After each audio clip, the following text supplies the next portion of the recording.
Dois, cadê?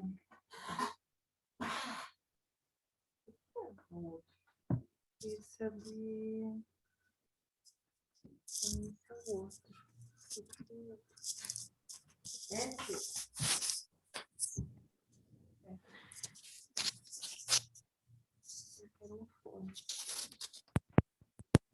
Cris, já está gravando. Não, já está gravando. Já está gravando. Sou eu, a hoster, eu não consigo tirar. Ah, tá. É o Radal. Boa noite, tudo bem? Boa noite, gente, tudo bem? Oi, Fê. Oi. Isabel, Oi, nós Lê. deixamos a última aula para você. Oi, Radal. Boa Já está noite. gravando. Oi, boa noite. Anunciou que ela vai entrar como host. Eu não entendi, Cris, fala. Aquele dia que você não estava, o Radal avisou das aulas para os alunos, as últimas 3 aulas que estavam abertas para os alunos. E como você havia comentado, nós deixamos a última para você. Ah, é? Presente. Fazer junto com a Fê? Aí a semana passada eu esqueci de falar, passou. Ai, A minha dia 17, se quiser fazer comigo, Isabel, fica à vontade. Ah, mas é de junho? É de junho? É de junho, é de junho. Não, é de junho. É.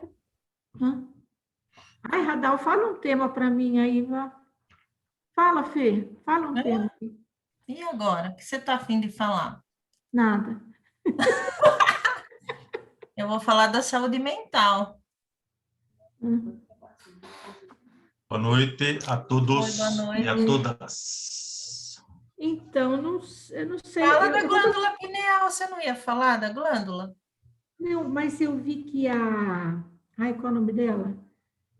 Ela falou tanto de glândula pineal e ela falou do professor Felipe. Eu deixei para ela fazer, sabe? Eu deixei. Tá. Ô, Cris, que dia que ficou a minha data mesmo? Você, Marcelo. A feira é dia 17, Marcelo dia 24 e a Isabel dia 1º. Mas, Isabel, a Rosana não vai fazer agora. Olha a Rosana aí. Ah, tá. Então, eu deixei bem à vontade para ela, porque ela gosta de falar sobre a glândula pineal. Senão, é outra coisa. Então, eu não tenho que começar a preparar lá no livro dos médiuns o mecanismo... Ó, a Rosana aí. Vamos Rosana. Boa noite, Rosana. Oi. Tudo bem, Rosana? Eu posso usar a Rosana de outras formas, certo? Ô, Cris, anota meu tema aí, a história da mediunidade, hein? Não, a gente... Olha... no livro dos médiuns, no estudo do livro dos médiuns, nós estamos chegando, estão falando em médios psicofônicos, e etc, etc, etc, né? E vai falar sobre também os médiuns de cura. Começar a falar alguma coisinha, então, começar a preparar, Cris, alguma coisinha nesse sentido. Então, os médiuns de cura são normalmente aqueles que não têm mediunidade psicofônica, né? São os que têm projeção, muito mais projeção astral. Sim, eles curam através do passe, da energia. Normalmente Mas tem mais projeção. Graças a Deus, eu não ouço, eu não falo, eu não vejo nada. Só vem um negócio na minha cabeça no consultório e fala, faça isso. Então, você é intuitiva. Então, boa noite. Boa noite, Rita. Boa noite. Qual que é o seu tema, Fê? O meu é saúde mental e mediunidade. Agora eu estou aqui pensando que o Marcelo falou o tema dele, não seria interessante ele começar então, hein? Qual que é o tema do Marcelo mesmo? História da mediunidade. Sabe por quê? Que daí eu não me aprofundo muito nessa parte histórica e eu dou continuidade a partir do dele.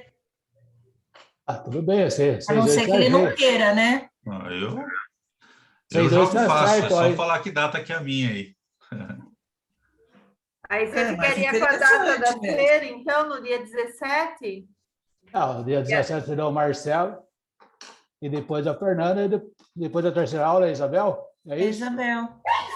E aí a Isabel finaliza Pode deixar eu dia 17 aí. com um tópico bem específico, né? Eu esqueci, dia 13 é feriado, né?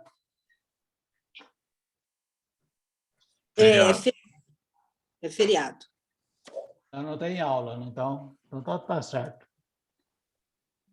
17 é o Marcelo, dia 10 é a Fernanda e 17 é a Isabel. É isso? Então, Eu sou dia 17, né? É. Eu fui designada meio forçada, mas tudo bem, eu faço. o que vocês estavam falando de mim antes de eu chegar? Viu? Desde que a Rosana traduza uns 500 textos científicos para mim, tudo bem. Só, né? Só para eu falar o primeiro tópico, certo? Ah, tá bom. Não, mas peraí, eu estava vendo alguma coisa no livro dos médiuns aqui, peraí. Aliás, eu falei errado, né, pessoal? Não, Deixa eu ver aqui. 17, 24 e 1. Isso, exato. Eu dia 17, a Fernanda dia 24 e a Isabel dia 1º. 1 de julho.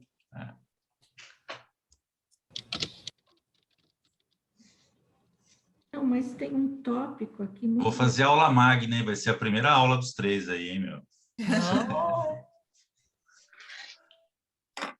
Beleza. Boa noite. Boa noite. Boa. Noite. Você entrou como que? Normal? Não, entrei pela fraternidade. Ah, tá Tá gravando. gravando, Delcione. Tá gravando. Tá. A Andressa deixa gravando, porque a gente esqueceu de... Teve um dia que esquecemos de gravar, então ela deixa. O que eu posso fazer é pausa. Boa noite. Boa noite a todos. E deixa eu compartilhar.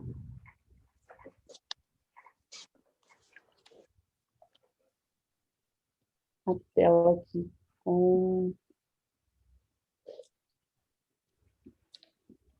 a Seara.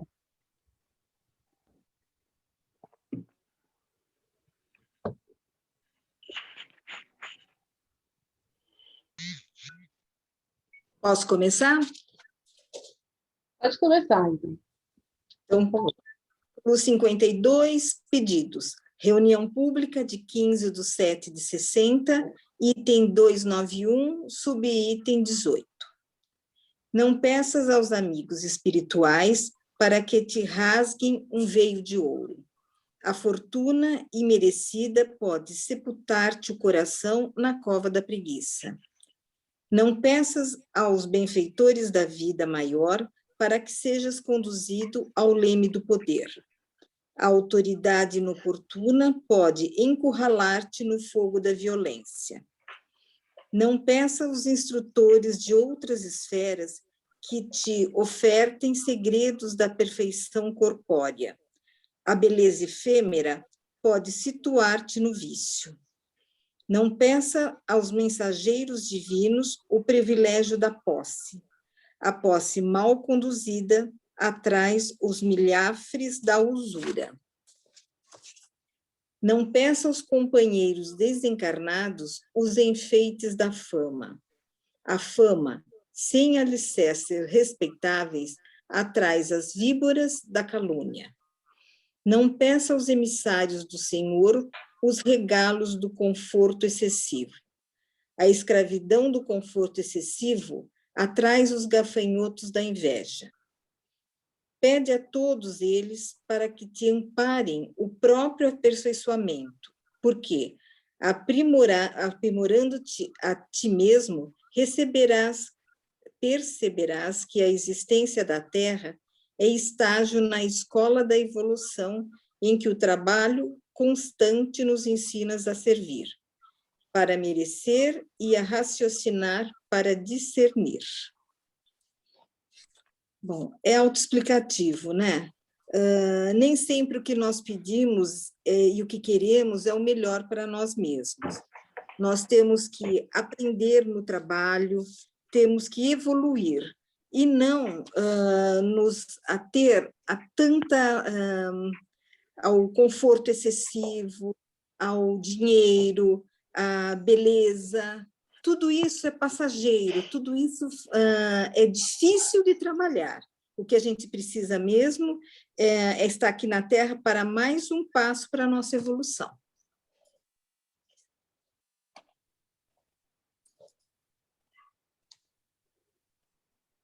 É isso aí.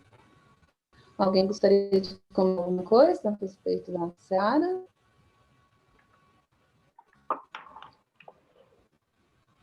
Então, vamos para a prece.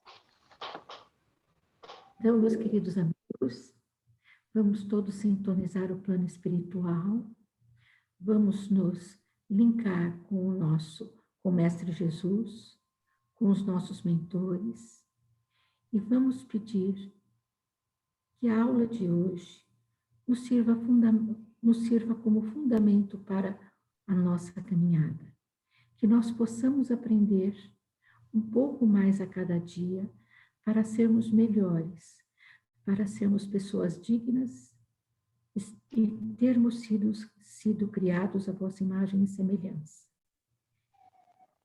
Sigamos firmes, sigamos estudando, para que possamos encontrar o nosso verdadeiro caminho. Que assim seja.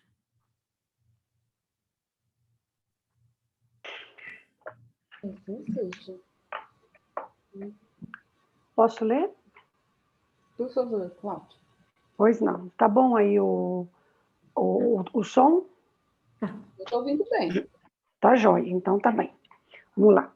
Capítulo 23, Estranha Moral. Quem não odeia seu pai e sua mãe, abandonar pai e mãe e irmãos, deixai que os mortos enterrem seus mortos. Eu não vim trazer a paz, mas a divisão. Quem não odeia seu pai e sua mãe? Grandes multidões marchavam com Jesus. Ele se voltou e lhes disse: se alguém vem a mim e não odeia seu pai e sua mãe, sua mulher e seus filhos, seus irmãos e irmãs, e até sua própria vida, não pode ser meu discípulo. E quem não carrega sua cruz e não me segue, não pode ser meu discípulo. Assim, todo aquele que não renuncia a tudo o que tem, não pode ser meu discípulo. Lucas capítulo 14, isso. Versículo 25, 26, 27 e 33. Aquele que ama seu pai ou a sua mãe mais do que a mim, não é digno de mim. Aquele que ama a seu filho ou a sua filha mais do que a mim, não é digno de mim. Mateus, capítulo 10, versículo 37. Certas palavras, de resto bem raras, tomam um contraste tão estranho na boca do Cristo, que instintivamente se recusa seu sentido literal, e assim a sublimidade de sua doutrina não é ferida. Escritos após sua morte, já que nenhum evangelho foi escrito enquanto vivia, é permitido acreditar que, nesse caso, o fundo de seu pensamento não tenha sido bem expresso, ou, o que não é menos provável, que o sentido primitivo possa ter sofrido alteração ao passar de uma língua à outra. Basta que um erro tenha sido cometido uma primeira vez para que seja repetido pelos copiadores, como se vê frequentemente nos fatos históricos.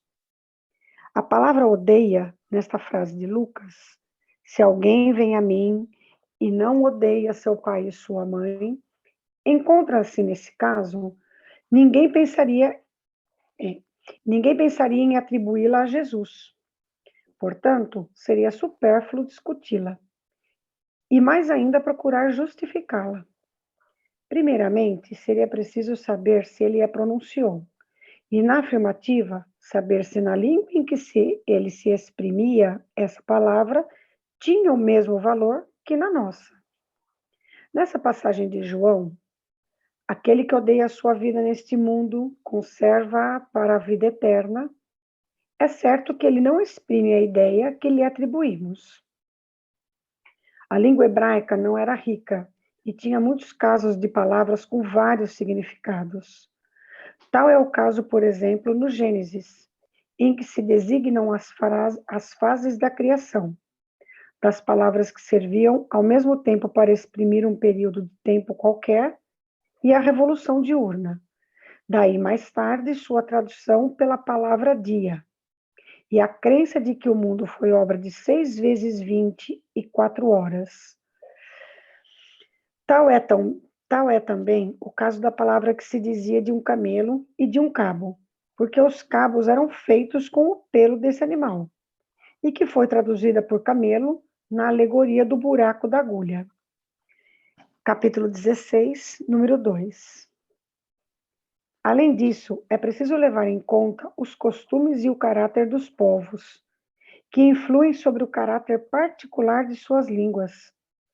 Sem esse conhecimento, esvai-se o verdadeiro sentido de certas palavras. De uma língua para outra, a mesma palavra possui mais ou menos energia. Pode ser uma injúria ou uma blasfêmia numa língua, mas ser insignificante noutra, conforme a ideia que se liga a ela. Na mesma língua, certas palavras perdem seu valor em alguns séculos de distanciamento. Por isso, numa tradução rigorosamente literal, nem sempre se restitui o pensamento com perfeição. E, para ser exato, por vezes é preciso empregar não palavras correspondentes, mas palavras equivalentes, ou perífrases.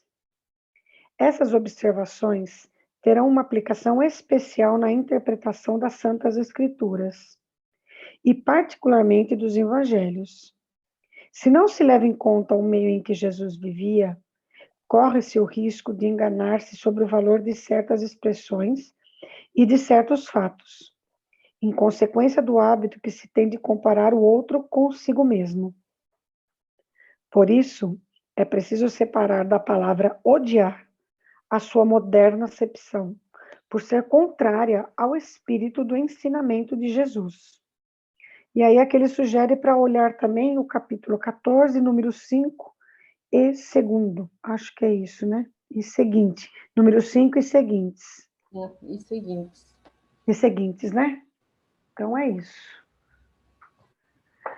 Tem aí mas eu não consegui compreender, mas certamente que tem aí uma comparação, como foi feito no Evangelho de segunda-feira, tão bem feito pela Maria Helena, né? Mas eu realmente não consegui compreender que as palavras realmente não são literal, mas o que quer dizer de fato. Qual é a comparação e como a gente poderia colocar no dia de hoje. Eu nunca fiz esse tema. Se alguém fez, o Marcelo Radal, que já fez exposição, tem alguma coisa para acrescentar, porque tudo que me resta é concordar com o texto do Evangelho, que tem algum erro de colocação aí. O ódio, odiar na língua hebraica, na verdade, não é o sentido que nós damos aqui hoje em dia, né? Era, assim, inveja, era mágoa, né? Não é, era mais ou menos por aí, essas coisas, né? Não é esse ódio que a gente aqui acha que é o verdadeiro, né? Então, na verdade, Jesus não disse essas coisas aí, né? Aí veio sendo traduzido, então veio trazendo como essa palavra de ódio, né? Como que a gente vai pensar Jesus falando essas coisas? Se eu odiar, se tiver mais amor que aos pais do que por mim, quer dizer, ele nunca falou isso, né? Ele falou no sentido figurado de mágoa, de tristeza, essas coisas, e não o ódio, né? Aí ele está indo contradizendo ele mesmo, né? Onde estaria o amor, né? Que ele tanto pregava, né? É mais por aí, né, Marcelo? Você está estudando mais evangelho, porque eu estou parado, estou aposentado. Não, eu acho que é isso mesmo, Harold. Se a gente for pensar, né, esse assunto ele foge até um pouco do trivial que a gente está acostumado de estudar o Evangelho, né? Ele vem falando dos erros de vocabulário, pelo que eu pude ler à tarde, né? E eu concordo contigo. A gente pegar no passado que a língua a mais falada era a grega, depois foi traduzido aí para outros idiomas, né? Latim, depois voltou numa versão grega. Não foi escrito na época que Cristo estava aqui na Terra, foi feito após, né? Então, erros de grafia, com certeza, colaboraram e deram outra conotação. É o que você falou, né? A palavra odiar, ela tinha outro sentido mesmo, né? De amar menos, né? Amar menos, né? Ele odiava, ele amava menos, né? Nos dias de hoje, seria até estranho, né? A gente fala muitas vezes, né? Você pode ter raiva de alguém, mas você não pode ter ódio, né? Se for ver, até hoje em dia a gente tem esse entrave com as palavras, né? E até uma palavra que é interessante, que se a gente for ver, até mesmo na nossa língua portuguesa, a gente tem a palavra saudades, tenho saudades de alguém. Se não me falha a memória, essa palavra ela não tem uma tradução efetiva em algumas línguas, né? Só em português mesmo, né? A palavra saudade. Tanto que Por isso Então, que para chama mim, moral foi uma estranha, né? forma, foi só uma forma de diferenciar mesmo. A gente tem que ter esse discernimento, né? Todo nos esse mandamentos... que era mal explicado foi para esse capítulo, né? Moral estranha. E nos mandamentos... Tem sua mãe, deixar pai, mãe e filhos, não vim trazer a paz, mas a divisão, todos esses temas que ficaram assim meio estranhos, o Kardec colocou nesse capítulo, Moral Estranha. Exato, é mesmo, isso mesmo. E nos próprios mandamentos não falam assim, honrar pai e mãe? É um dos mandamentos, né? O tópico lá. É o 10 mandamentos. Nesse honrar pai e mãe. Aí Jesus veio de resumir os 10 mandamentos em 2 leis, né? Amar a Deus acima de todas as coisas e ao próximo como a si mesmo, né? Então, sim, essa palavra ódio, simplesmente, hoje em dia, botaram na boca de Jesus, né? Seria uma contradição dele mesmo, né? Como diz o capítulo, né?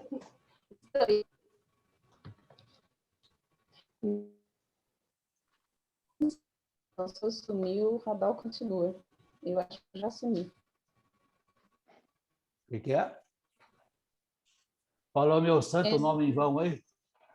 Não foi aqui, paralisou todo mundo. Minha internet está dizendo que ela está instável. Então, eu sumir aqui, você dá continuidade aí na sua aula. Então, vamos lá, vamos dar. Estamos vendo o curso de monitores e dirigentes. Vamos continuar, então, da onde o Radal parou na semana passada.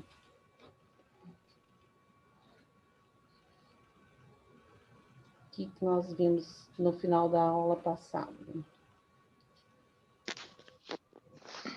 Vimos um pouco sobre as características do monitor, sobre os objetivos do curso, sobre os grupos.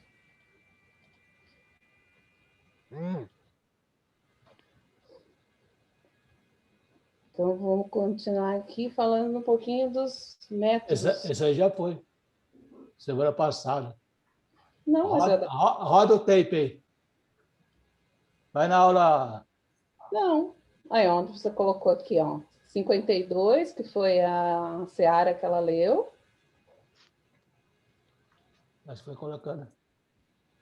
Ó, aqui Fim das aulas 13 e 14. Próxima semana, 15, 16 e 17. 16 e 17. Então, aqui, ó, ela falou 15. Não, então vai, aí parece que foi falado esse negócio De métodos? métodos. É. Você lembrou alguma coisa sobre os métodos?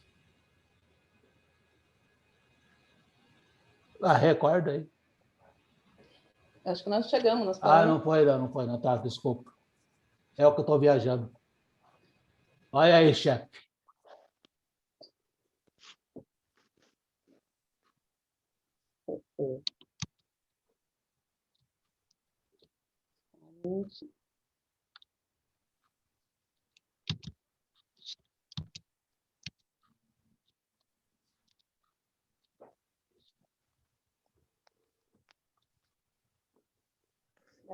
Senta aí.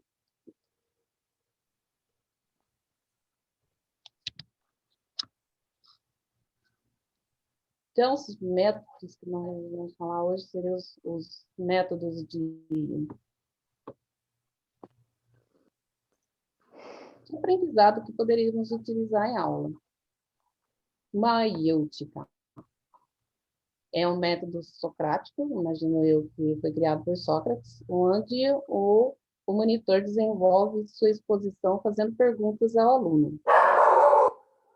Radal gosta bastante do método. Cochicho. Pelo sistema que estamos usando aqui, pelo sistema virtual, não é possível. E permite que os alunos conversem sobre o tema. Só é possível no presencial. A brainstorm é um espaço para criatividade e a didática. Quem é professora deve conhecer bastante o termo didática, onde se utiliza de recursos disponíveis.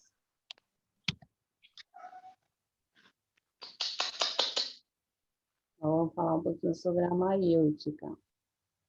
Significa parto. Nesse momento, o filósofo continua fazendo perguntas, agora com o objetivo de que o interlocutor chegue a uma conclusão segura sobre o assunto e consiga definir um conceito.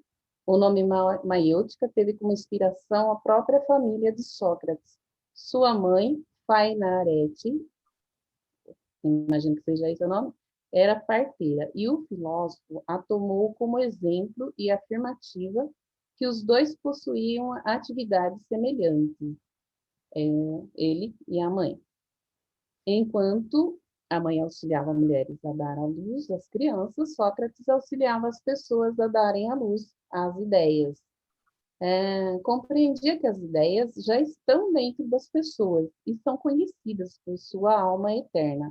Entretanto, a pergunta correta pode fazer com que a alma se recorde de seu conhecimento prévio. Para o filósofo, ninguém é capaz de ensinar alguma coisa a outra pessoa. Somente ela mesma pode tomar consciência, dar à luz às ideias. A reflexão é a forma de atingir o conhecimento. Por isso é importante concluir a maiêutica. Nela, a partir da reflexão, o sujeito parte do conhecimento mais simples de que já possui e segue em direção a um conhecimento mais complexo e mais perfeito. Bonito, né? O que vocês acharam da maiêutica? Quem aí está pretendendo preparar a aula? As professoras aí do grupo. Eu sei que a Cris é professora, não sei se tem mais alguma professora. O que vocês acham desse método lá da maiêutica?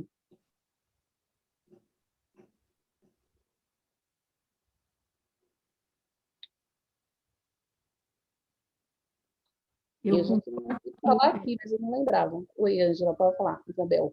Não, eu concordo, o conhecimento e a causa do que está acontecendo, a pessoa já sabe, ela já tem dentro dela, é só ela buscar. A gente esquece, principalmente se for coisa dolorosa, eu acho que a gente enterra. E aí, se nós formos capazes de pesquisar realmente lá no fundo, naquele baú de tranqueira que a gente tem guardado, a gente vai achar a resposta. né? E eu vi alguma coisa nesse sentido, que um professor nunca vai falar o todo para o aluno. Ele vai falar alguma coisa que desperte o aluno para ele procurar. É um método bem interessante, né? Que tem tudo a ver com o espiritismo. Somos espíritos imortais e todos nós trazemos a nossa carga de aprendizado. E por esse método, cada um tem a oportunidade de buscar o seu próprio conhecimento.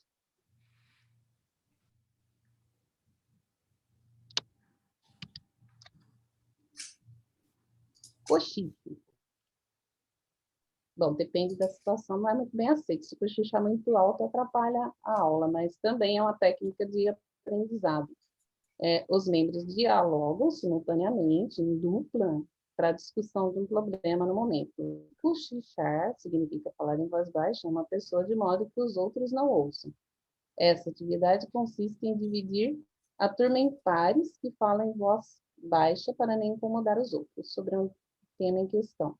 Desse modo, todo grupo trabalha simultaneamente sobre o mesmo tema e poucos minutos pode-se obter uma opinião compartilhada sobre uma pergunta formulada em conjunto. Muito interessante, nós nunca aplicamos esse método. Alguém quer comentar alguma coisa? Alguém quer cochichar alguma coisa aí sobre o cochicho?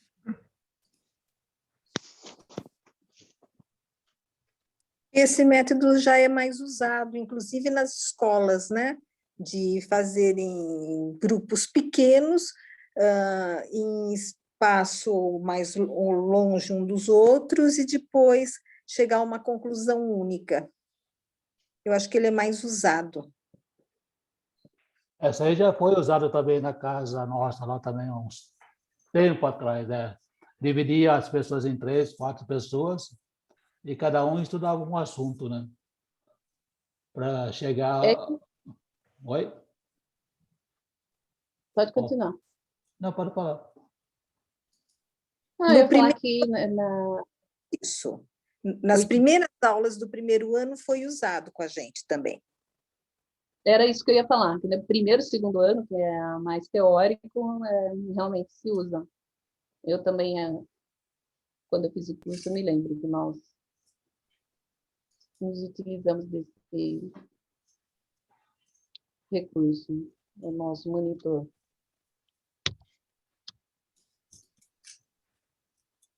Brainstorm, que é a tempestade de ideias, é uma técnica de ideação que tem como objetivo gerar um grande volume de novas ideias. A técnica se baseia em princípios como foco em quantidade, ausência de críticas às ideias e combinação de ideias. Alguém conhece esse método? Já participou?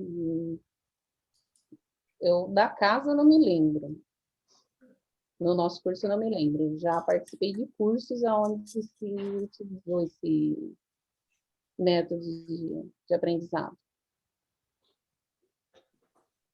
Essa é mais usada em indústria, né? Essas coisas, né?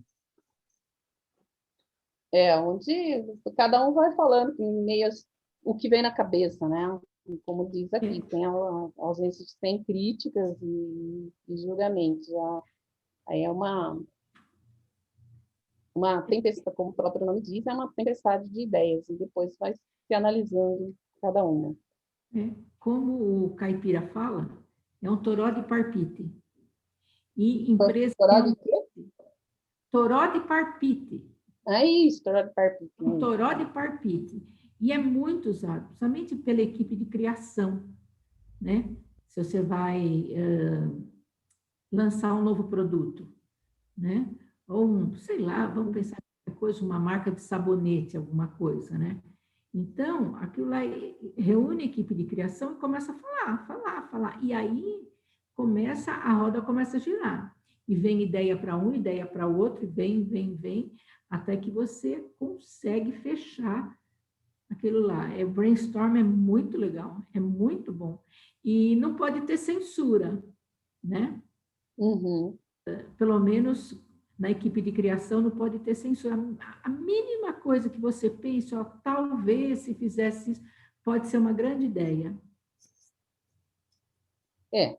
Dentro do nosso curso, pode ser intuições, né, que vai surgindo, não pode realmente ser, entre aspas, freios, né? Tem que deixar fluir.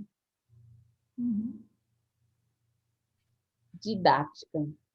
É a maneira pela qual o professor, o instrutor de ensino, utiliza para ensinar os seus alunos. Por exemplo, um professor que se utiliza de grãos de feijão para ensinar os seus alunos as operações matemáticas está fazendo uso da didática, que é uma técnica de ensino. Cadê a professora do grupo, Cris? Você já se utilizou desse método do grão de feijão?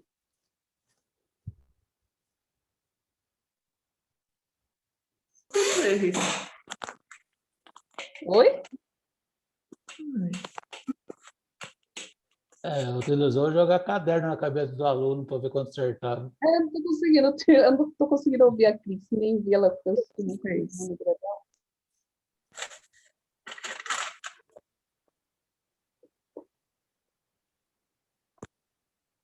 Então, aí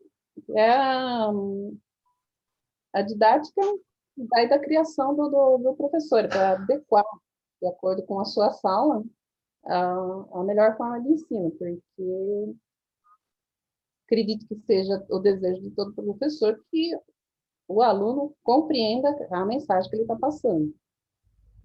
E cada um vai ter uma compreensão diferente, mas quanto mais atingida a forma que você idealizou o mais próximo possível, eu acho que essa é a satisfação do trabalho do professor.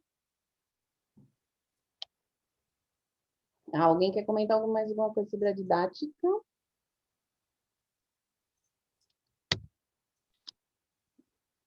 Então, vamos seguir aqui.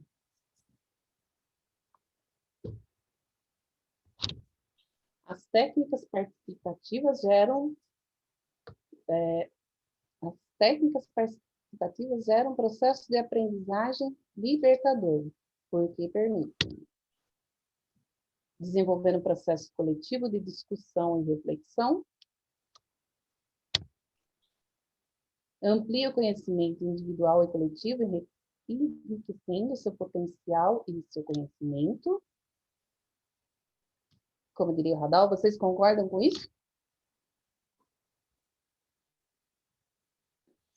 Ninguém concorda, está tudo discordando. Nem você concorda comigo. Não, nós temos a concordância tácita, a concordância em silêncio. Obrigada, Isabel. Me dá um apoio aí, porque senão parece que eu estou falando sozinha. Não, está todo mundo quietinho. Possibilita a criação, formação e conhecimento, onde os participantes estão sujeitos de sua elaboração e exercício. O chefe Radal vai explicar esse 3 aqui para nós. Que possibilita a criação, formação e conhecimento, onde os participantes estão sujeitos de sua elaboração e exercício. Você põe o grupo lá, eles vão elaborar o que eles vão apresentar, e o exercício é a prática, a exposição, né? Quer dizer, na exposição eles estão exercitando aquilo que eles elaboraram e apresentando para outras pessoas. Mais ou menos por aí. Ou não?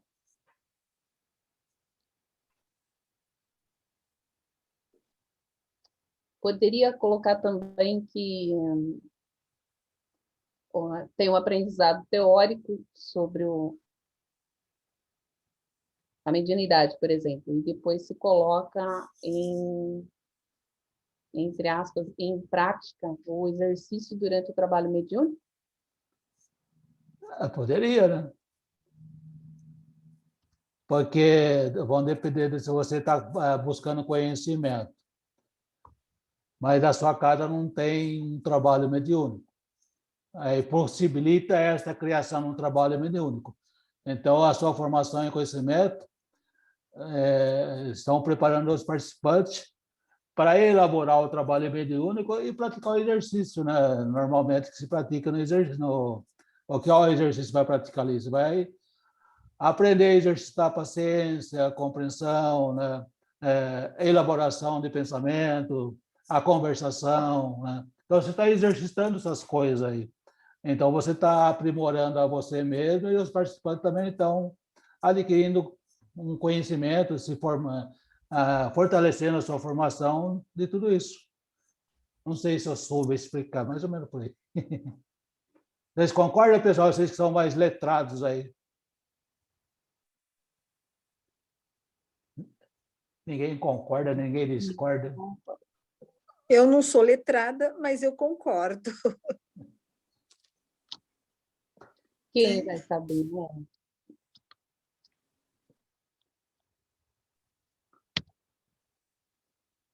Uma técnica por si mesma não é formativa, nem tem um caráter pedagógico. Para que uma técnica sirva como ferramenta educativa libertadora, deve ser utilizada em funções de temas específicos com objetivos concretos e aplicados de acordo com os participantes com os quais esteja trabalhando.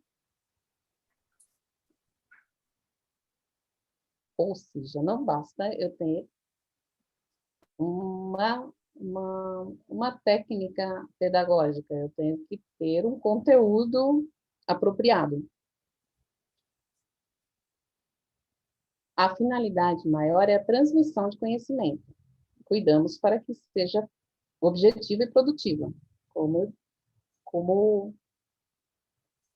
eu coloquei agora há pouco. O objetivo de alguém que está tentando passar uma informação, um conteúdo, é que a maior parte dos seus ouvintes compreenda de forma clara. Obviamente, nem sempre conseguimos.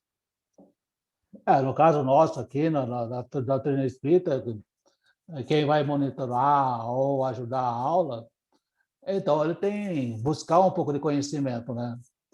E buscar, dentro da sua possibilidade, fazer o mais objetiva possível e produtiva para que a maioria das pessoas, pelo menos, entenda, né? E receba e, de certa forma, aprenda, né? 100% nunca vai ter, certo? Nem, como diz, nem Jesus agradou 100%, né?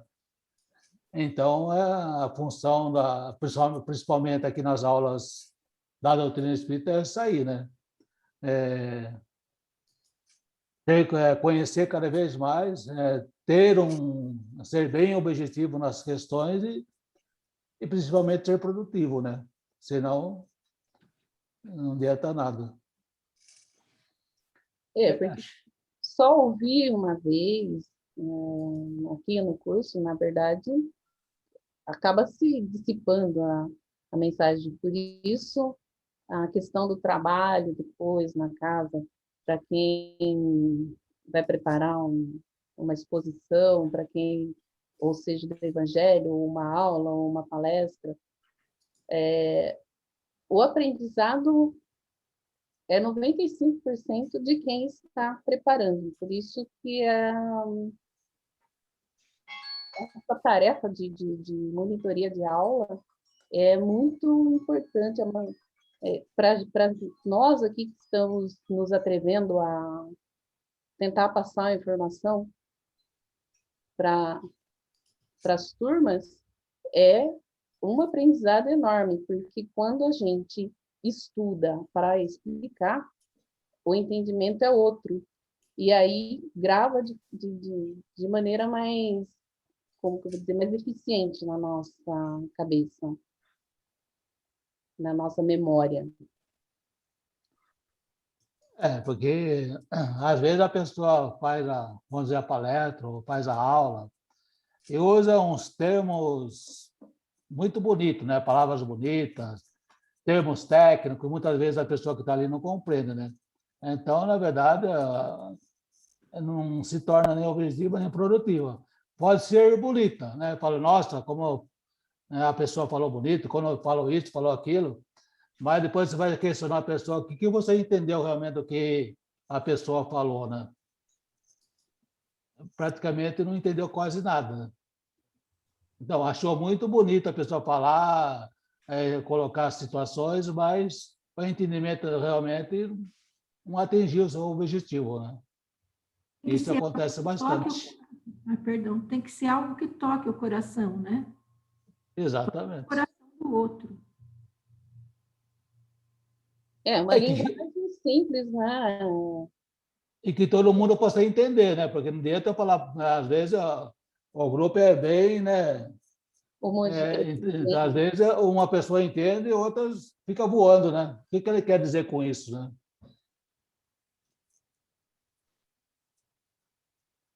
Aproveitando, está todo mundo conseguindo acompanhar? Vocês estão compreendendo?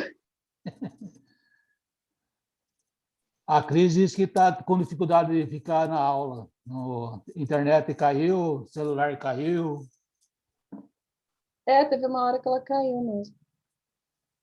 Não, espero que ela consiga retornar aí. Que a internet se estabilize. Plano de aula. Deve ser adequado ao nível de compreensão dos alunos, como acabamos de falar. A informação tem que ser acessível ao grupo, que geralmente é heterogêneo, flexível, permitir a alteração do aluno, da sua motivação, sem maiores prejuízos para a aprendizagem. Execuível, ou seja, estar dentro das possibilidades de realização, de aplicação.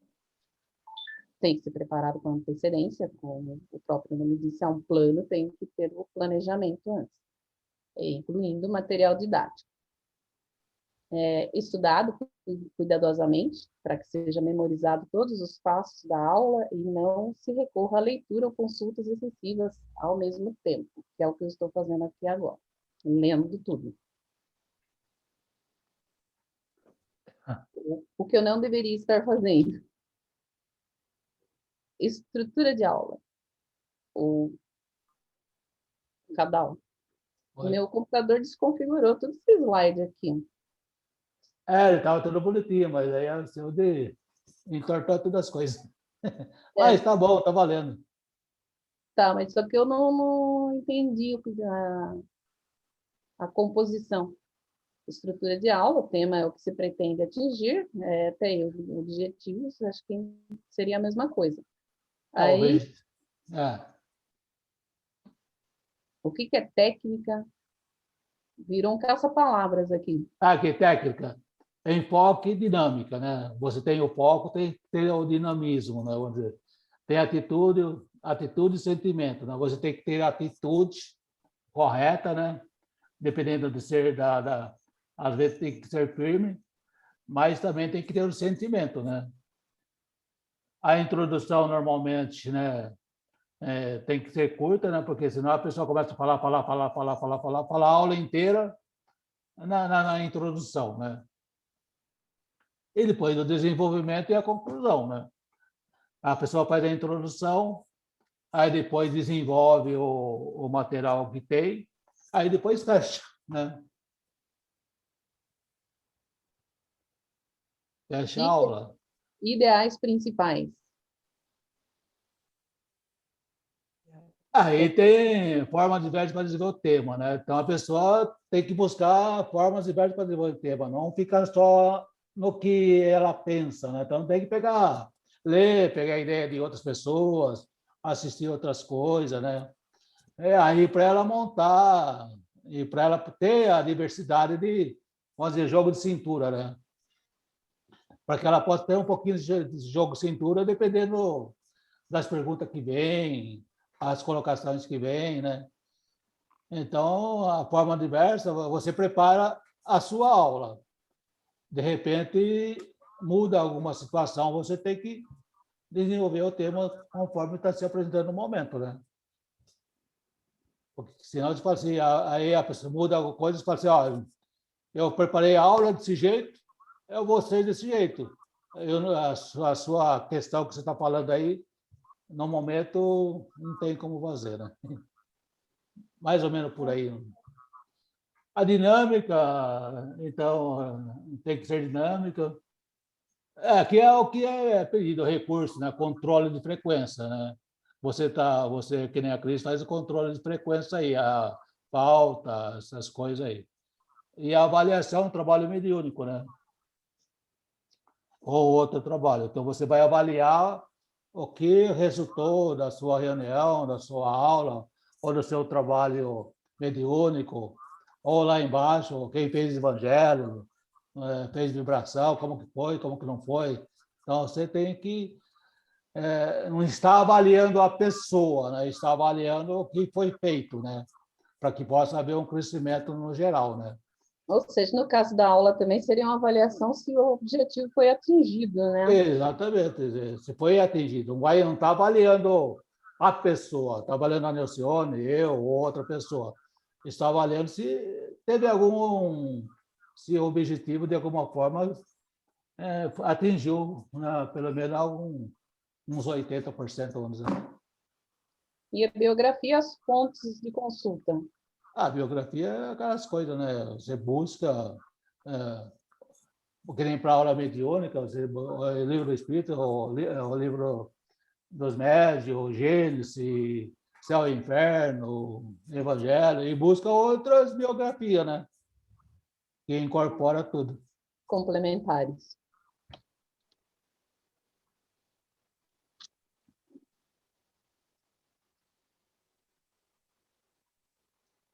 Lembrando que a doutrina tem tríplice aspecto, ciência, filosofia e religião, devemos passar por essa triplicidade.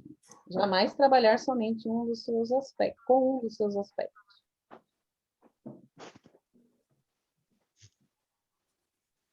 Nós podemos explorar nas nossas aulas, podemos, não, devemos, o tríplice aspecto da doutrina espírita.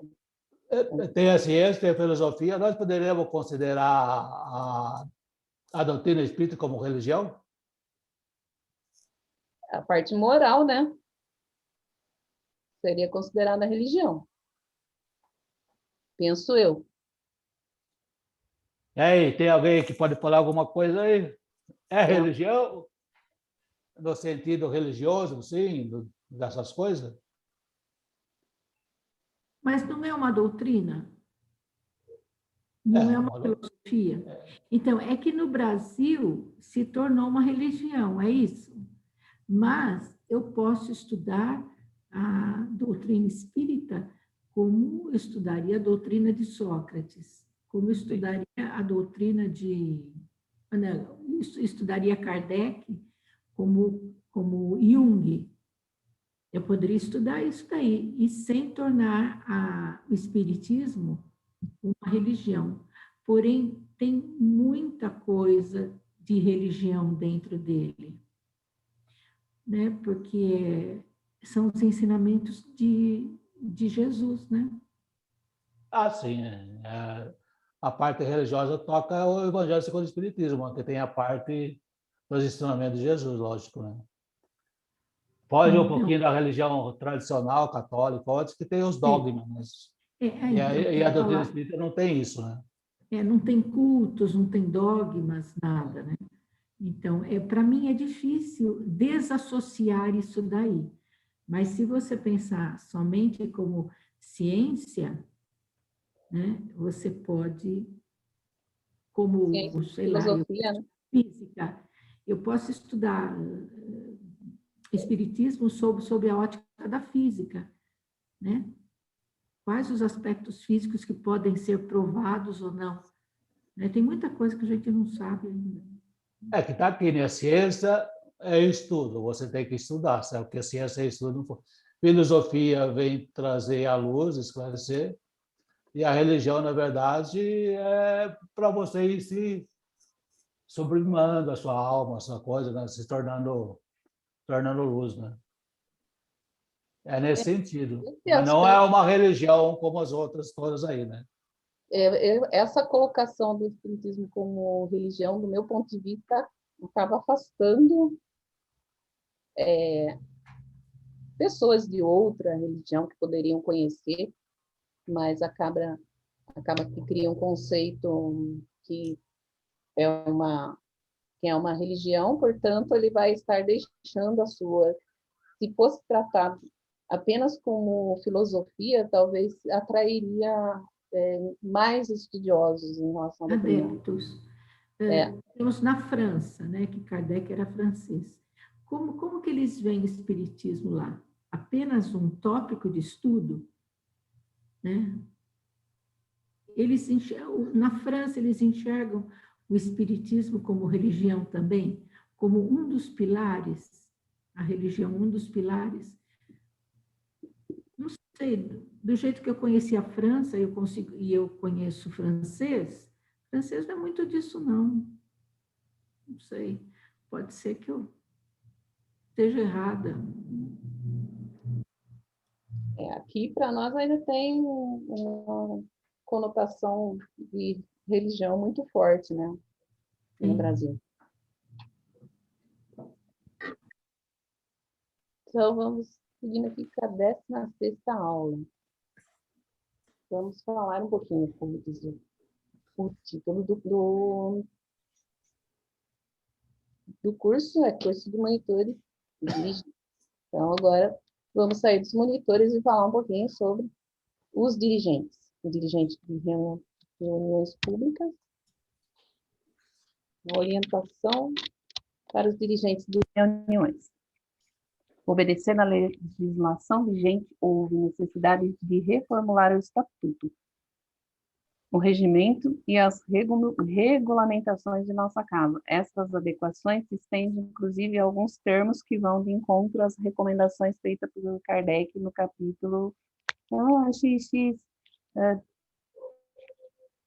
XX do Livro dos Médiuns. São elas.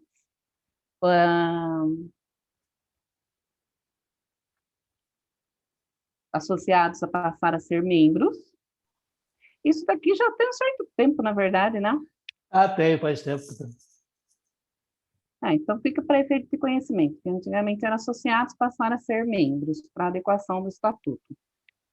Trabalho passou a ser reuniões, tarefeiros ou trabalhadores passaram a ser colaboradores, porque já houve situação, nunca vi, tá? Só ouvi comentário, de pessoas, trabalhadores, processarem a casa espírita pelo trabalho, por ser tratado como trabalho. E, na verdade, tudo é trabalho voluntário.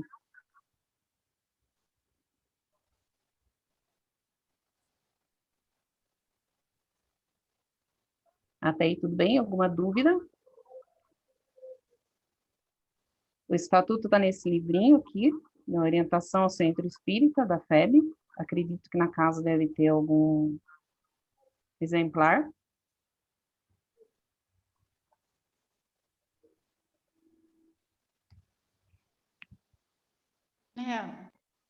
Oi, Marli. Eu ouvi que na nossa casa não se podia mais falar que a gente ia trabalhar, que ele tinha que usar um outro termo lá, só que eu não lembro qual é. Você sabe? Que a gente não ia mais trabalhar?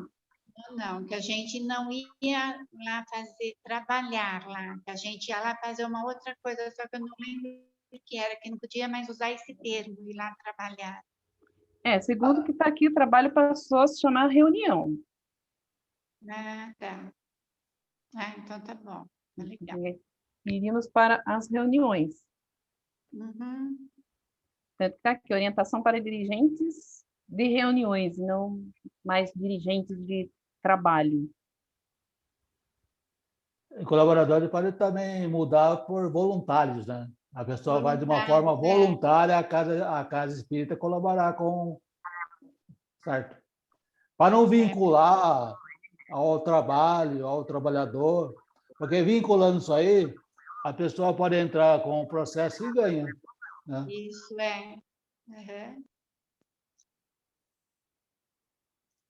Na verdade, quem faz isso não entendeu, infelizmente, não entendeu o propósito espírita, né? Mas infelizmente já aconteceu, né? A pessoa trabalhou, entre aspas, 10, 15 anos na casa espírita e depois entrou na justiça e ganhou. Então, por isso que houve todas essas mudanças aí. Já faz um tempinho dessa mudança, porque acho que desde o tempo que eu fiz o curso já era assim, mas para efeito de conhecimento, é bom a gente colocar aqui. Então, boa vontade de servir não é o bastante. É necessária especialização naquilo que nos propomos a realizar. Então, preparo, isso certamente já falamos diversas vezes, né? Preparo pessoal através do estudo, da codificação espírita e das obras complementares do espiritismo. E, sem trabalho organizado, não há trabalho produtivo. Então, é necessário que haja essa organização para ter um trabalho produtivo. Estamos no caminho do aprendizado, vamos fazer um trabalho produtivo e, ao mesmo tempo, acolhedor e amoroso, porque, às vezes, nos prendemos muito à organização e acabamos deixando um pouquinho esse lado do acolhimento. Então, estamos no processo de aprendizado, a gente chega lá. Mas a disciplina é sempre importante. É principalmente a disciplina que vem de dentro para fora. Aspectos gerais. Uma reunião mediúnica se desdobra simultaneamente nos dois planos da vida, tanto mais proveitoso quanto melhor a afinidade entre os diversos componentes, ou seja, os componentes encarnados em comunhão com os componentes desencarnados. Isso, o preparo, o sentimento, o amor, a boa vontade. Vocês estão vendo o desenho aí que tem os encarnados aqui embaixo, tá vendo?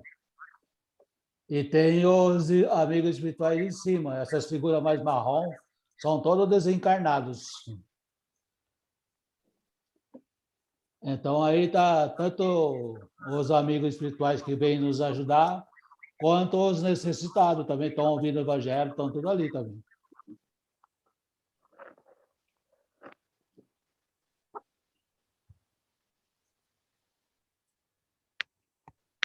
É necessário esforço individual, estudo constante, trabalho, colaboração, voluntariado, pontualidade, sedimentar a responsabilidade, interesse pela causa, tudo isso faz parte no caso, estamos falando do dirigente, mas, obviamente, é para todos os trabalhadores, mesmo porque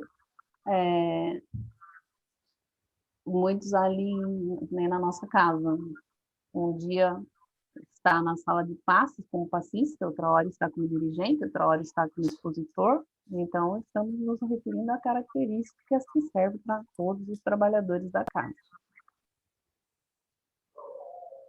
O que é necessário para um relacionamento harmonioso da equipe? Quais são as diretrizes para alcançá-lo? Esse relacionamento harmonioso. Alguém aí gostaria de arriscar?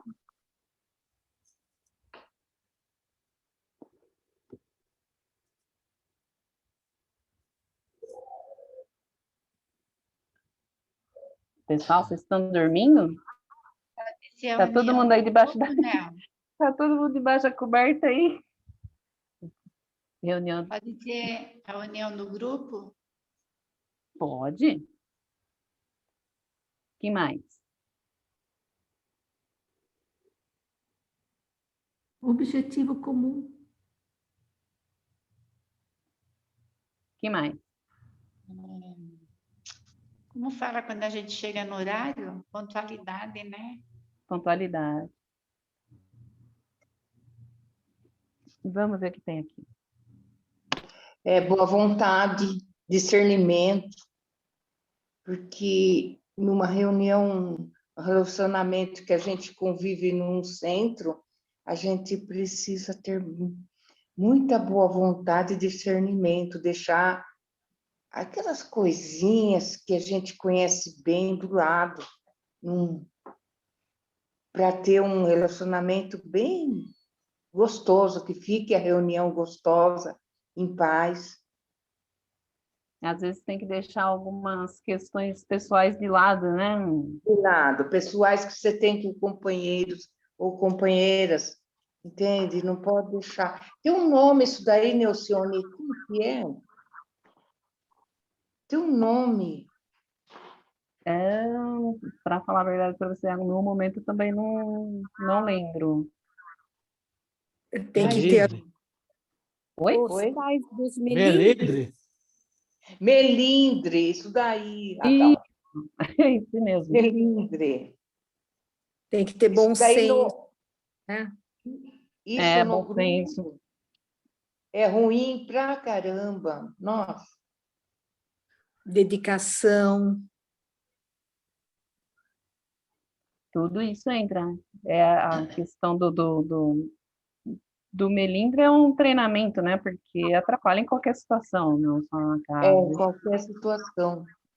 A Não gente só dentro tem que entender, somos todos seres humanos vivendo aqui, estamos aqui para nos ajustar, para a gente, para o aprendizado. Tem que ter discernimento. muito. Por isso que o Muito. trabalho dentro da casa espírita é um tremendo um aprendizado, né?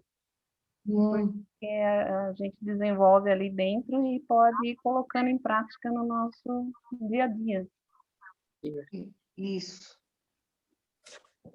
Lembro que a orientação é no dia que a gente fosse trabalhar, quando eu iniciei lá eu trabalhava dentro do salão ainda, mas era para que a gente não...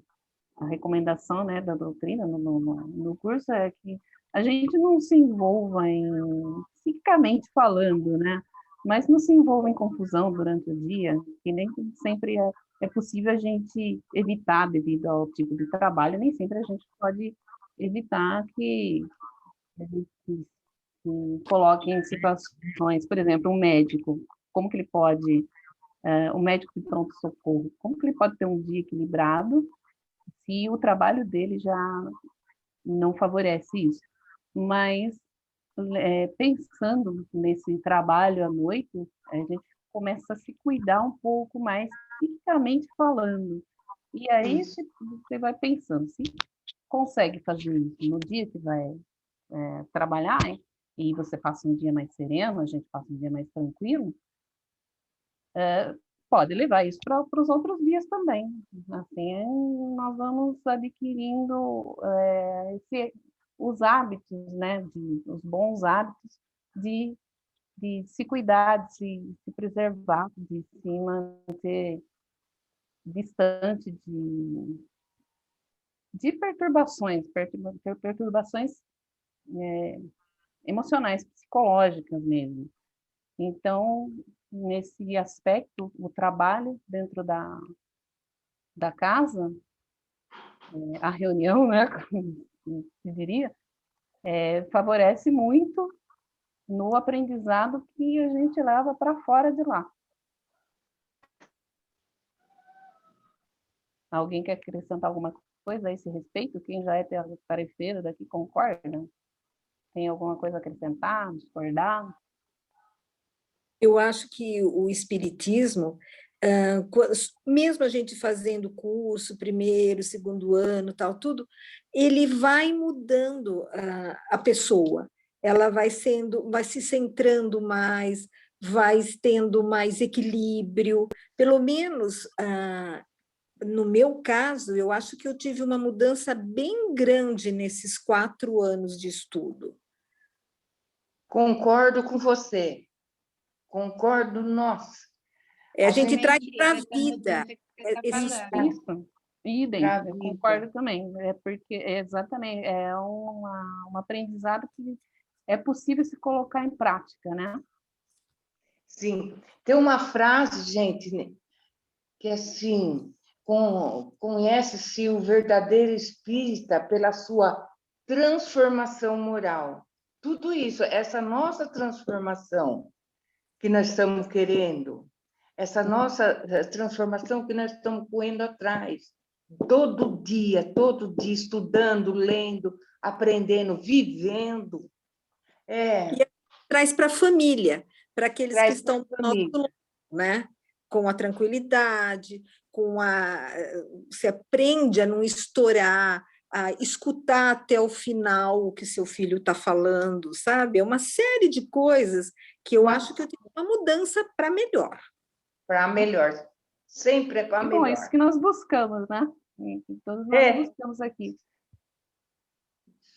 A nossa mudança, não a mudança do outro, né? Às vezes, por influência, a gente acaba mudando o pensamento de um familiar, de um amigo, né? Mas é pautado sempre no exemplo, não simplesmente em palavras. Então, Radal, você quer comentar alguma coisa aqui desse slide? Vocês já falaram tudo, né? Entender melhor a equipe, né? Você tem que entender que você está trabalhando em equipe, né? Você não está sozinho, né? A gente tem necessidade que a gente não faz nada sozinho. É uma equipe que está ali composta de várias pessoas. Às vezes tem algum pensamento um pouco diferente, mas você tem que trabalhar em equipe, né? Ninguém faz nada sozinho. A divergência interpessoal é isso aí, né? Você já foi falado um monte aí. Entender imperfeições, né? Quem é perfeito de nós aqui, né? Quem que não erra, né? Quem que não comete falhas, né? Então, como que nós vamos criticar a outra pessoa porque ela, de alguma forma, ela está falhando em alguma coisa, falando alguma palavra mal colocada, né? Então, nós temos que entender que nós também somos imperfeitos e também erramos barbaridade, como disse. E só complementando, então, que isso é tarefa do dirigente quando couber esse papel no dia da reunião. Quando perceber que tem alguma coisa mal parada, tem que tentar consertar, entre aspas, né? Com esse comportamento é que se estabelece pelas forças das coisas laços reais de simpatia, de solidariedade mútua, que contribuirão para o progresso geral. Isso está no capítulo... Capítulo 29. 29. 29. Eu olho esse monte de letrinha. Não sabe o número romano, não? X10, X10, Y1, X10. Mas aí tem um monte de X. Quando tem um X só, eu sei. No capítulo 29 do regulamento. Muito obrigada. Vamos para a nossa última aula de hoje. Conhecendo o Centro Espírita, conhecendo a nossa Casa Fraternidade. Então, há inúmeras atividades que são realizadas pelos colaboradores, tanto nas reuniões abertas ao público, como também nas reuniões internas, que é o caso da reunião mediúnica. São denominadas reuniões de fluidoterapia, reuniões mediúnicas e o atendimento fraterno. Evangelização não está aqui, né? Falhou. Tem a evangelização, tem a assistência social. Foi isso, falhou. Aí você fala aí. Eu não sei se está na outra página, mas acho que falhou mesmo. Deixa eu ver. A Cris conseguiu voltar? Acho que voltou. Então, depois ela fala um pouquinho sobre assistência social, já que ela também conhece melhor que nós. Então... Ouvindo, meu senhor? Tá, depois, então, no final aqui, você fala um pouquinho sobre a assistência social. Isso. É denominado, então, F1, as reuniões públicas realizadas às segundas, às terças, às quartas e aos domingos. Aqui, então, incluiria a evangelização. Aqui é feito presencial, né? Sim. Então, aos domingos tem uma reunião pública também, que tem as palestras do Espiritismo Responde, enquadra aqui no F1. São nomes que eu acredito sejam utilizados apenas na nossa casa. Não sei dizer, a Zibéria está por aí ainda?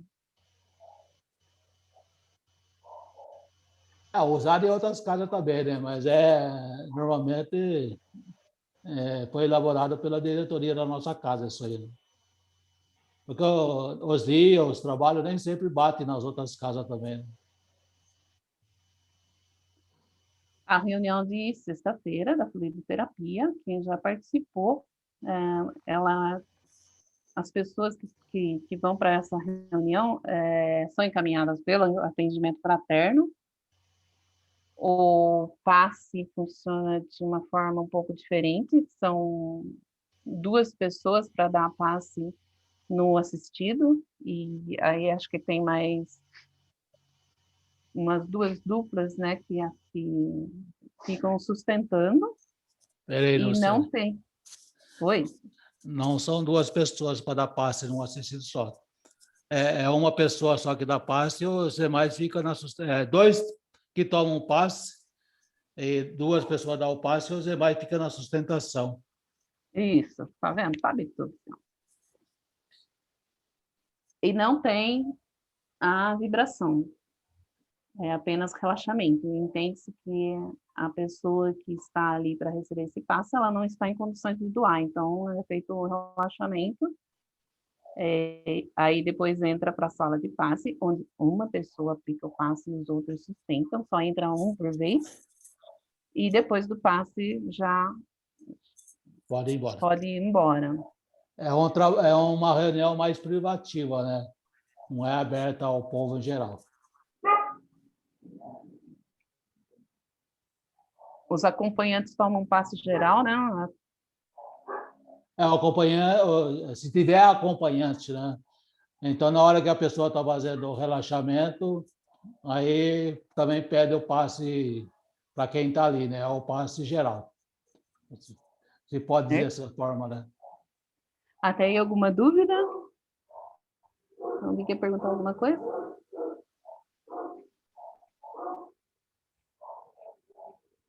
F3 é o passe no atendimento externo.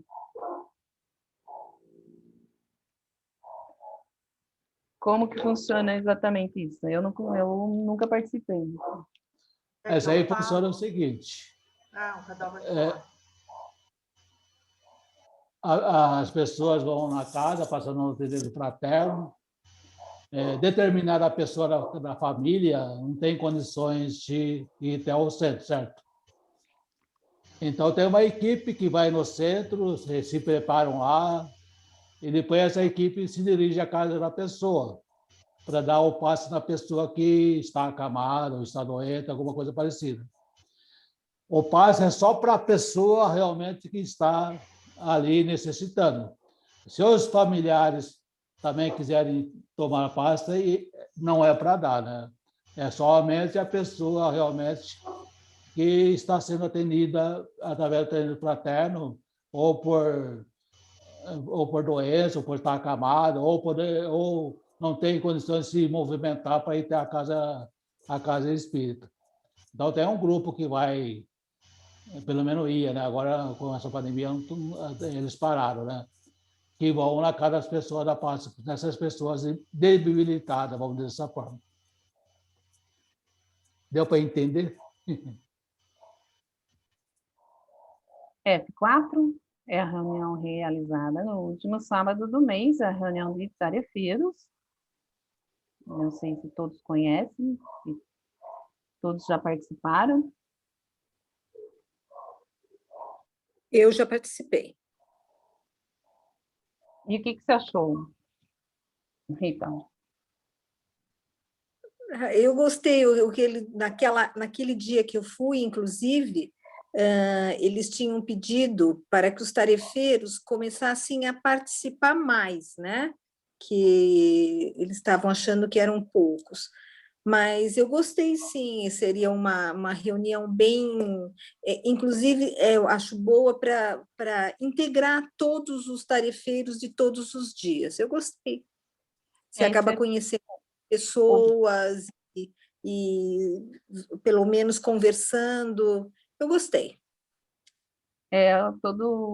No último sábado do mês, às 9 horas, 9h30, às 9 da manhã. Isso não está acontecendo em tempos de pandemia. Esse é o objetivo dessa reunião também, é para fortalecimento geral, né? Não só do trabalhador, como também atingir a família do colaborador, vamos dizer dessa forma, né? Viu? Mas essas reuniões ainda estão acontecendo? Não. Não. Por enquanto, só o trabalho mediúnico. O trabalho mediúnico, a reunião pública está acontecendo na segunda, às 19h30, pelo Zoom. O atendimento fraterno também está sendo feito pelo virtual. E as reuniões mediúnicas nós voltamos recentemente. Então, atendimento fraterno, mais adiante nós vamos ter o curso de atendimento, né? Vamos ver os temas relativos ao atendimento fraterno e as reuniões mediúnicas, que é o nosso foco aqui. Agora vamos falar um pouquinho da evangelização das crianças, acontece aos domingos, junto com as palestras públicas do Espiritismo Responde. Foi criada essas palestras para atender aos pais que ficavam ali esperando, né, aguardando as crianças da evangelização. Mas é aberta a qualquer pessoa, não precisa ter um filho lá na evangelização. A evangelização está acontecendo no domingo, pelo Zoom, às 10h30. Acho que os menorzinhos é a Fernanda que cuida dessa parte, que prepara a atividade, né? A Fer está por aí? A Fer caiu, ela caiu também. Que eu vejo que coloca no grupo é a Fernanda, que prepara as atividades e acho que envia para os pais fazerem com as crianças. Isso para os mais novinhos, né? A partir de, acho que de 8, 9 anos, até os 14 anos, eles fazem aula pelo Zoom. Que mais? A parte da assistência social, vou pedir para a Cris falar um pouquinho, que ela é mais inteirada de nós três aqui, ó, da monitoria. Bom, a assistência social lá da nossa casa, a gente recebe doações, normalmente de todas as quartas-feiras. Nós só paramos nesta pandemia na fase emergencial, que aí a diretoria pediu para a gente dar uma parada, mas durante toda a pandemia nós estamos atendendo normalmente, nas quartas-feiras das 14 às 15h30. Então, além das famílias cadastradas, nós também direcionamos as entidades. Atualmente, nós estamos colaborando com 2 equipes que fazem marmitex para moradores de rua e para o Lar Nossa Senhora das Graças, que atende idosos ali no Anhangabaú. As roupas, os utensílios que são doados, nós encaminhamos normalmente para o sítio H ou para a casa transitória. Ou se aparece no dia da entrega da cesta, que é no segunda, quarta-feira de todo mês, aí se alguma família necessita de roupa, sapato, alguma coisa, aí a gente separa na hora e doa para essas pessoas necessitadas. E dá ração para cachorro também. Para o gatinho. Aí nós temos também ração para os cachorros e para os gatinhos, porque aí nós já faz mais de 1 ano que a gente doa a ração para os cachorros e para os gatinhos. E também no grupo agora tem o projeto das mães, né? Aí tem uma outra equipe que faz parte da assistência social, porque o projeto esse ano foi incluído também na assistência social. E o objetivo desse projeto é estar orientando as mães grávidas. Então, a intenção inicial era fazer reuniões para estar orientando quanto aos cuidados na gestação, os cuidados com o recém-nascido, quanto à vacinação, quanto à visita periódica no pediatra, alimentação, higiene, mas diante da pandemia esse projeto deu uma parada. Mas mesmo assim a equipe que organiza, eles continuam fazendo enxovalzinho, arrecadando enxovalzinho, e quando alguma grávida nos procura lá na assistência social, a gente já coloca ela em contato com essa equipe das gestantes. Então, seria isso em primeiro momento. E no final do ano nós temos a entrega de brinquedos, né, de Natal. Começou esse projeto dos brinquedos no Natal, começou ano passado, e aí a gente pretende dar continuidade esse ano, onde nós arrecadamos brinquedos novos e usados e encaminhamos para algumas entidades que durante o ano a gente vai visitando e vai vendo da necessidade. Seria isso. O Radal, você ficar falando da mediunidade, que eu tenho medo tal, mas esse trabalho aí que a Cris está falando, com isso eu me identifico. O meu lado não é de mediunidade, é de assistência social. É muito bacana, Isabel. Eu gostei disso aí e gostaria, inclusive, porque eu faço muito não é brinquedo, mas tipo boneca, almofadinhas. Então, assim, no final do ano, poderia até doar para, né, para juntar aí com os brinquedos de vocês. Mas essa parte eu gosto muito. Eu gostaria de fazer alguma coisa nesse sentido. Fala com a Cris aí, a Cris fala com a Elisa. Pode combinar, Isabel. Eu falo com a Elisa, a coordenadora da assistência social é a Elisa. Aí eu falo com ela, e quanto aos brinquedos, a gente já começou a arrecadar, inclusive, porque como ano passado, sim, porque o ano passado acabou ficando assim muito em cima. Porque essa ideia surgiu em primeiro momento no Dia das Crianças, um pouco antes, que a intenção era dar alguma coisa para as crianças na cesta básica no mês de outubro, né, referente ao Dia das Crianças.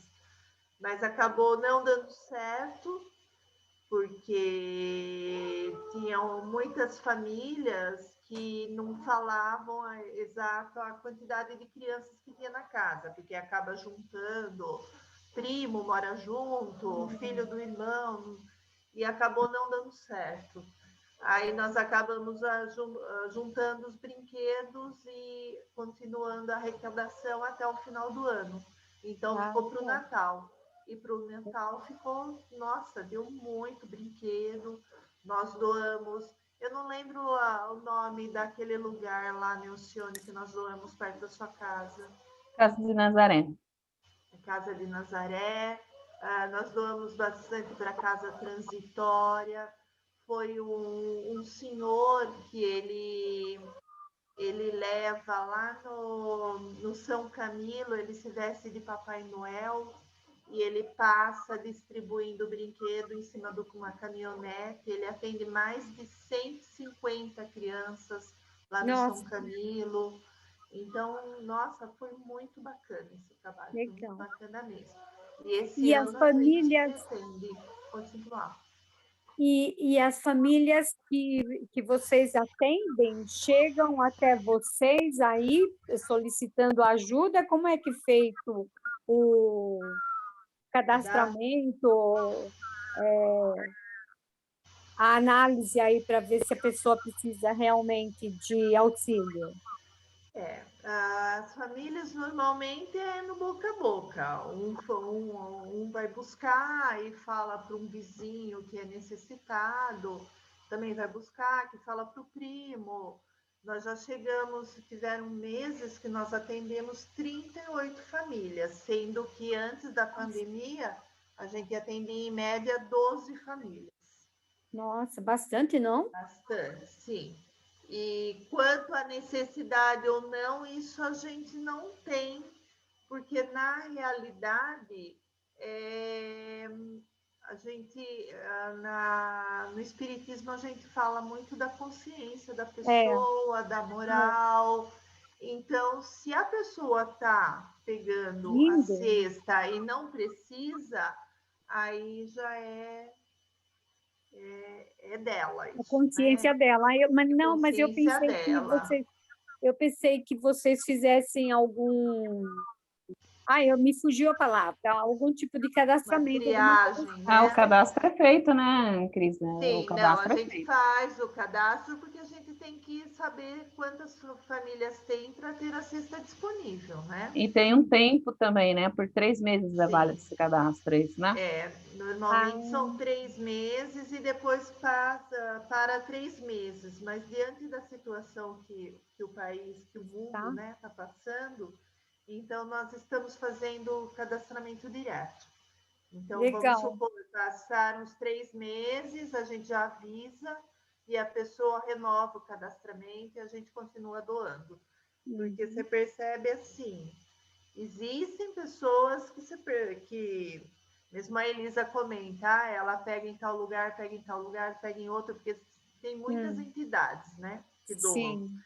Mas tem muitas famílias aí que você vê que realmente necessitam e que sobrevivem com aquele alimento, com aquela cesta.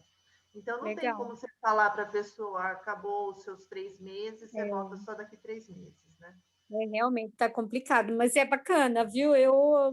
Eu acho legal isso aí. Eu gostaria de repente, fazer alguma coisa também.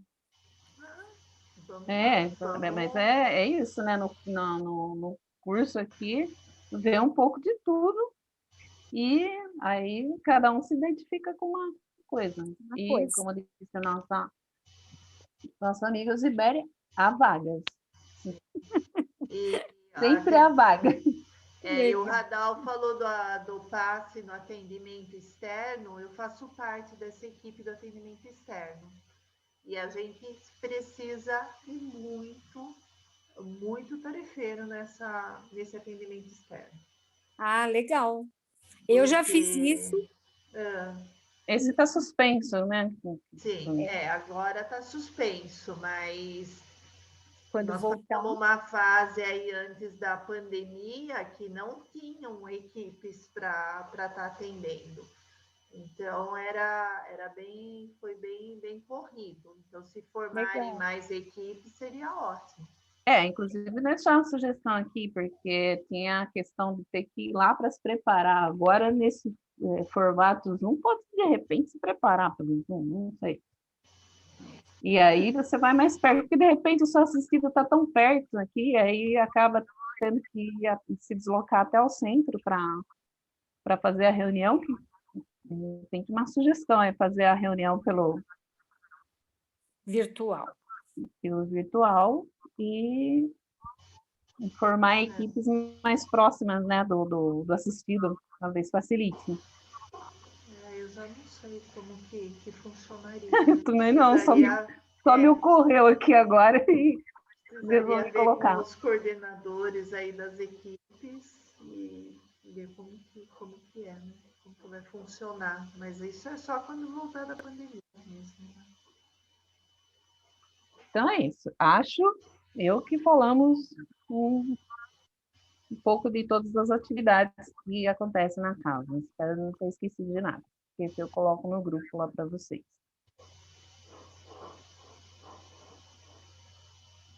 O dirigente geral é uma pessoa que coordena a reunião, deve ter uma visão geral da reunião em suas diversas fases, que inclua o planejamento, a execução, a distribuição das tarefas. É responsável pela reunião do dia, responde pela reunião ao DAE, Departamento de Assistência Espiritual. Geralmente é aquela pessoa que fica lá sentada na mesa, tem a pessoa que apresenta o evangelho, tem A pessoa que faz a vibração fica ali sentada e o dirigente, ele é o dirigente da reunião. Dentro da sala do passe tem um dirigente que se reporta no dia também a esse dirigente geral da reunião.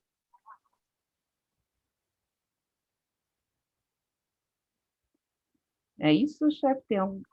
Estou falando besteira? É isso aí. O pessoal o dirigente do salão também é responsável pela sala de passe, né? Mas ele não é só para ficar sentado lá, né? Ele tem que estar ativo, né? Ver se faltou agente, se tem por gente, né? Porque já aconteceu uma vez do dirigente faltar a pessoa para fazer determinada função, o dirigente, em vez de resolver, falou, aí foi bater na porta do atendimento fraterno e perguntar o que ela fazia, né? Como disse, ela está o dirigente, ela que tinha que resolver, não bater no atendimento fraterno para ver o que fazia. Então, o dirigente está ali para isso, para resolver toda a situação que acontece no salão, na sala de passe, e não só ficar sentado na mesa lendo, né? Ficar atento às coisas. Inclusive tem a salinha do atendimento fraterno, que às vezes está acontecendo o atendimento ali durante a reunião, né? Às vezes se estende até um pouco mais tarde. Então, também é responsabilidade desse dirigente geral. É o polo centralizador de confiança do grupo e procurará, através da valorização da equipe, desincumbir-se satisfatoriamente das suas responsabilidades, que são... Desincumbir-se? Não seria incumbir-se? Oi? Desincumbir-se? Não seria incumbir-se? Bom, enfim, ele procurará fazer de maneira satisfatória as suas tarefas, né, as suas responsabilidades, e são elas: registro e controle de frequência dos colaboradores, número de atendimento e tal. Quem já participa das reuniões de fluidoterapia e depois acompanha a reunião tem conhecimento dessa situação, dessa informação. Comunicar ao DAE o afastamento de colaboradores, indicando ou solicitando outros colaboradores. É necessário ter liderança, integrar a equipe, estimulá-la ao estudo da doutrina e nas demais atividades da casa. Manter a disciplina, não permitindo atraso. Motivar o respeito, a amizade e a ajuda entre todos, transmitindo confiança e segurança ao grupo. Estar atento a tudo que ocorre, que já falamos, tratar a todos sem distinção, com educação, respeito, ternura, carinho. Fazer o rodízio das funções entre a equipe, visando o aprimoramento do grupo, ou seja, aquele que hoje está ali na fila, pode, na próxima reunião, estar na água, na sala de passes, enfim, a organização do grupo cabe ao dirigente. Fazer cumprir o regulamento, dando orientação e esclarecimento necessário para manter a ordem, disciplina, crescimento do grupo, visando um melhor atendimento aos assistidos. Não é fácil preencher todos os requisitos, mas estamos na luta. Solicitar orientações ao DAE toda vez que surgirem dificuldades, ou providenciar que se fizerem necessárias para o bom, ou providenciar o que for necessário para o bom desempenho da reunião. Terminando o atendimento, reunir todos os colaboradores, inclusive os não escalados do dia, para a prece de encerramento, análise da reunião e verificar as ocorrências, orientar, então, caso tenha essa necessidade. Apertou R. Você esqueceu do R, Nelson. Aonde? Orienta. Ah, não, tá certo. É que eu estou vendo outra coisa. Orientará. Aí, tudo bem? Alguma dúvida? Tem que juntar mais que um dirigente para a gente reunir todas essas características, né? E a reunião mediúnica. Direção estruturada de uma reunião mediúnica séria com resultados satisfatórios tem o seguinte perfil moral: o dirigente da reunião mediúnica.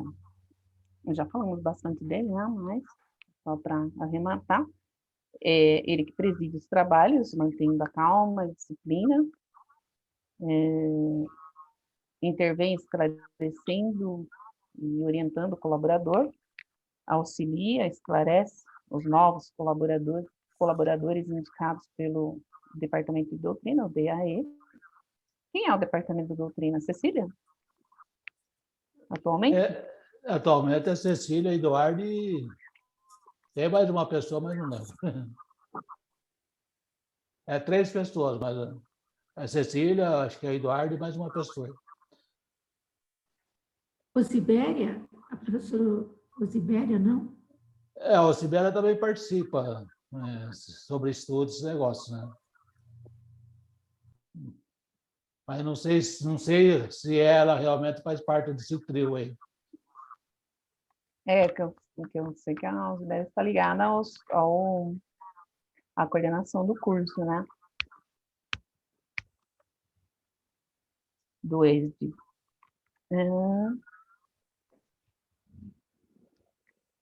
É também um componente do grupo. Não é superior a ninguém.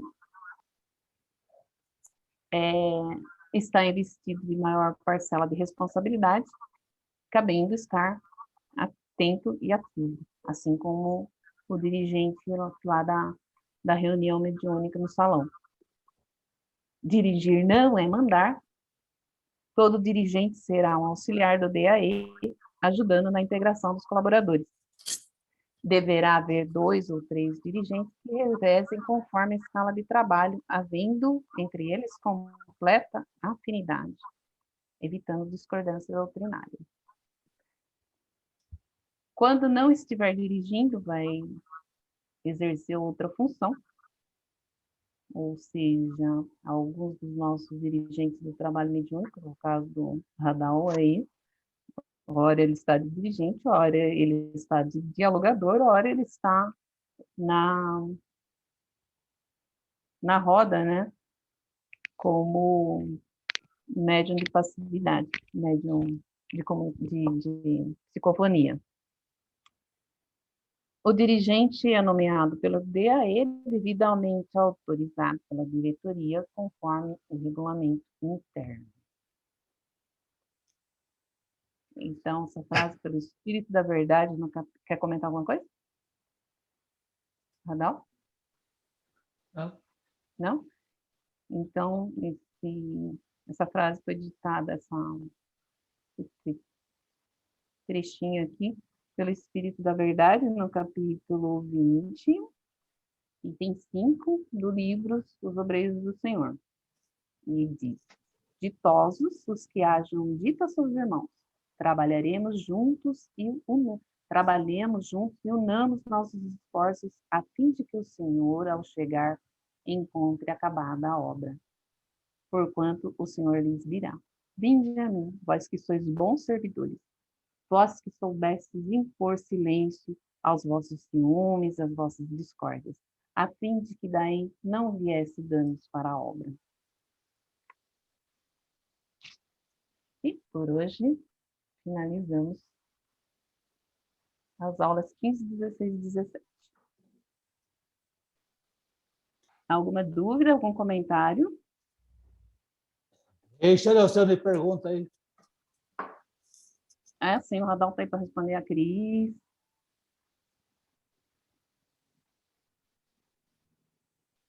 Por jeito não está em dúvida. Ou vocês entenderam tudo, ou vocês não entenderam nada.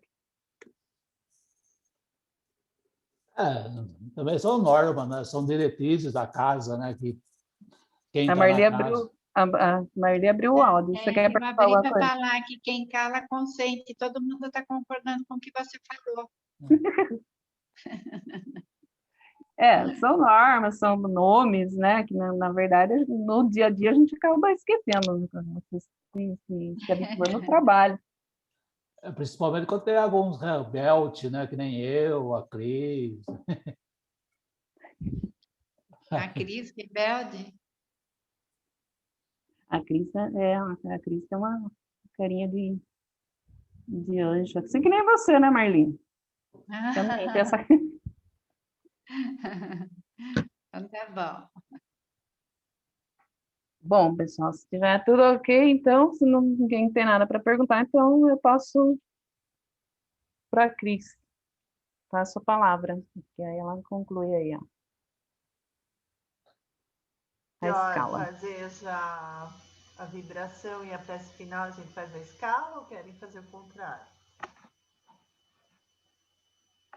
A Rita está com o áudio fechado. Vamos fazer já a escala, Então, assim tá já fica pronta. Isso, aí termina a prece, já pode descansar. Tá. Quem que vai fazer a Seara dos Médiuns? Eu faço. Eu faço.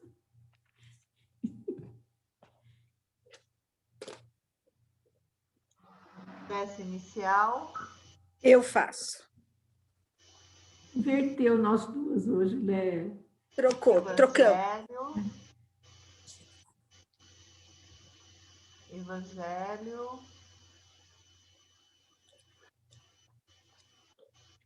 Olá, pessoal, Evangelho. Cláudia, quer fazer? Faço, pode colocar, pode me colocar. Vibrações.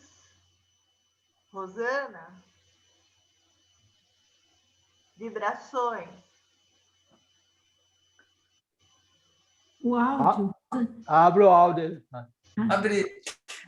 Não, então eu prefiro fazer a prece final. Bom, Rosana.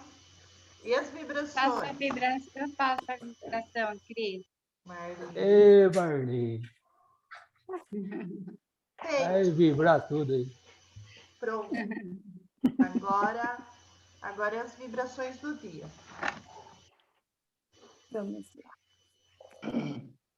Posso começar? Pode. E assim, envolvidos com as energias da noite de hoje, do nosso curso, do nosso estudo, vamos vibrar. Vamos vibrar paz para todo o globo terrestre. Vibraremos paz e muita luz para os países envolvidos em guerras e desajustes. Vamos vibrar muita luz para o nosso Brasil. Que os brasileiros sejam um pouco melhores, um pouco mais com saúde, com essa vacina que está chegando, que está aí para a gente. Vamos vibrar por todos os orfanatos, por todos os presídios, por todos os hospitais. Não podemos esquecer dos profissionais da saúde. Vamos vibrar para eles muita força. Agora vibraremos por todos, em especial vamos vibrar para todas as crianças, principalmente aqueles órfãos de pais vivos. Não podemos esquecer também de vibrar por nossos animais abandonados da nossa cidade. Vamos vibrar por nossa família. E vamos agora vibrar por nossa casa, imaginando Jesus entrando pela porta da frente, tirando todas as miasmas e formas, pensamentos deixada por nossa invigilância. Finalmente vamos vibrar por nós mesmos, pedindo a Jesus para que sejamos pessoas cada vez melhores. Que assim seja, graças a Deus. Amém. Sim, vamos dar início à nossa prece final. Senhor, muito obrigado pela nossa aula, obrigado pelos ensinamentos dos nossos professores, que possamos aplicá-lo durante toda a nossa semana. Que as preces e o Evangelho fiquem em nossas casas em forma de luz, trazendo sempre uma esperança de dias melhores. E que possamos estar juntos a semana que vem para mais um aprendizado. Que assim seja.